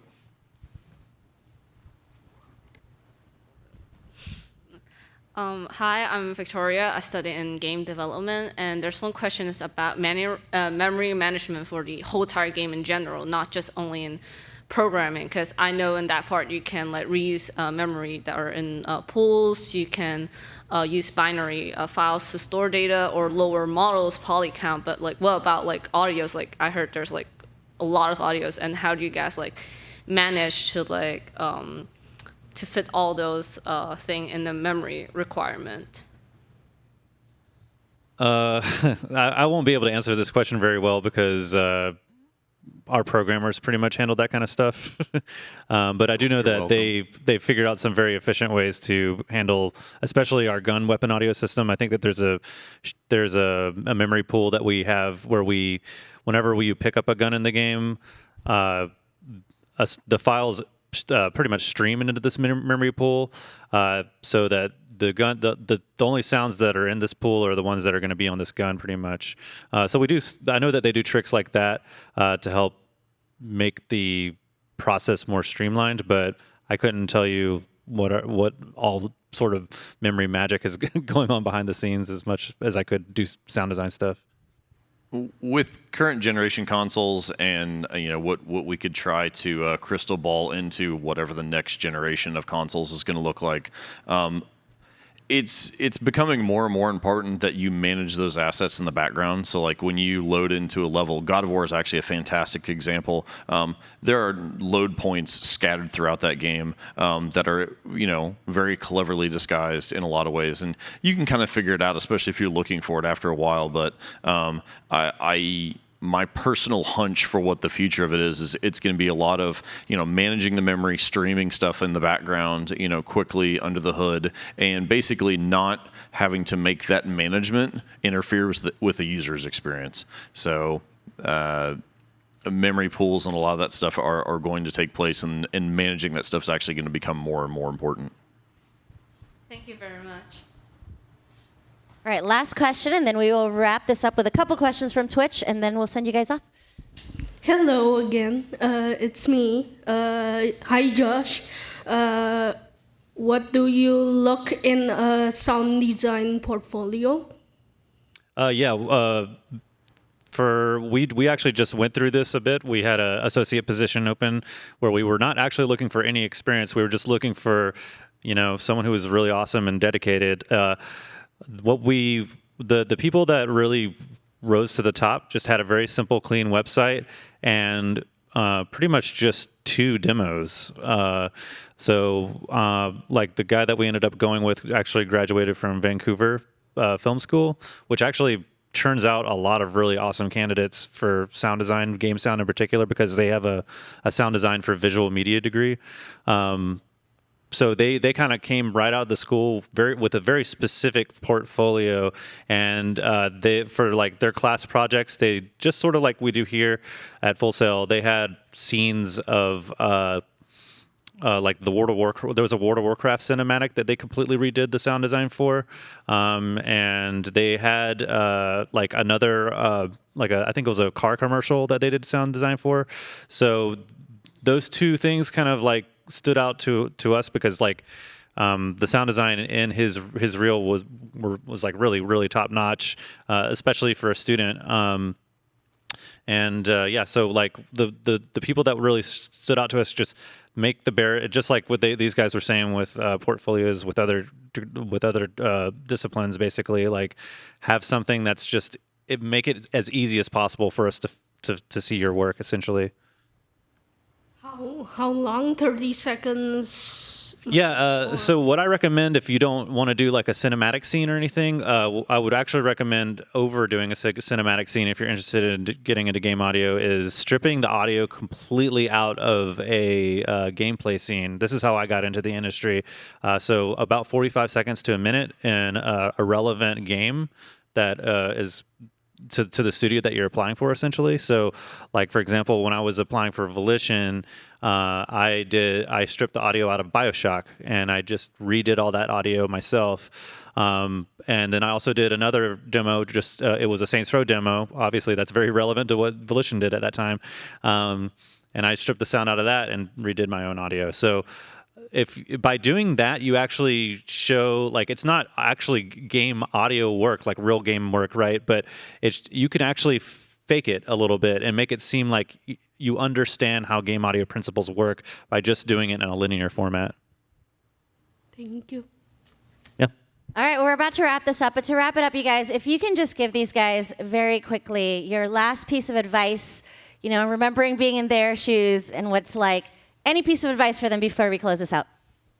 I'd say don't like get upset when you fail. I actually failed my first visual effects class, like outright failed it. But the second time I took it, it clicked and I fell in love with it. And now I do it for a living. So like, just keep going. Don't give up. Just always keep going and make sure you network. That's a really good point. I almost failed my character sculpting class. So once you just find what you want to do and you know that's what you want to do, invest the time into it because it's going to be your future. Yeah, that also applies to job interviews, guys. Like, I had actually applied to 3 other studios while I was working at my last job. I hadn't applied for a job in years, and I applied to 3 studios. I had whiteboard exams at 2 of them, and I bombed them. Like, I kind of knew what I was trying to like get across, but like I bombed them miserably. But then when it came to applying for Gearbox, like I had been through that process 3 times recently, and so they sent me the test. I was like, okay, I'm more comfortable with this now. Then they said, hey, we want to bring you on site, and since I had already done 2 whiteboards recently up to that point, I had a little more experience. So failing a job interview is probably going to happen. Getting told no, getting rejected is probably going to happen. Take that experience and learn as much as you can from it. Yeah, I think that's really good advice. Don't be afraid to fail, and don't look at it as like something bad. Look at it as a growth experience. Like, take whatever happened and evaluate it, and then try and make it a plus and just keep on moving forward. Just don't give up. Especially if this is something you want to do, you definitely shouldn't give up at all. And just keep on moving forward from it. I'd probably say it's important to focus on what you need to do to land a job. You're probably going to have to make some sacrifices, whether it's maybe a bit of social life, but like it's important to stay focused on the goal of getting a job. So make sacrifices and like make time to learn your craft. Josh, did you already say something? No.